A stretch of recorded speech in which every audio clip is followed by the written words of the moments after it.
तर ज्यांना निमंत्रण नाही त्यांना वाईट वाटतं. फडणवीसांनी राज ठाकरेंना चिमटा काढलाय. संघ विरोधकांची दुकानं बंद असं सुद्धा फडणवीसांनी म्हटलंय.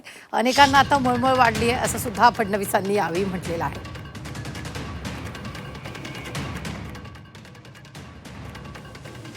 ज्या लोकांना निमंत्रण मिळालं नाही त्यांना वाईट वाटतंय आणि म्हणून ज्यांना निमंत्रण मिळालं त्यांच्यावर ते टीका करतायत.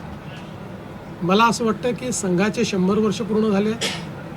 100 वर्ष पूर्ण झाल्याबद्दल संघाच्या संदर्भात लोकांना वाद अपवाद किंवा स्पष्ट माहिती मिळावी, लोकांच्या मनातले प्रश्न दूर व्हावेत, याकरता समाजातल्या विविध क्षेत्रातले, विविध जाती समाजाचे, विविध उद्योगातले असे सगळे लोक त्या ठिकाणी निमंत्रित केले होते.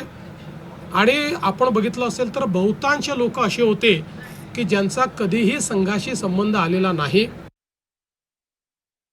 RSS ही संस्था एक देशभक्त, राष्ट्रभक्त म्हणून त्यांचं RSSला आपण गेले अनेक वर्ष पाहतोय.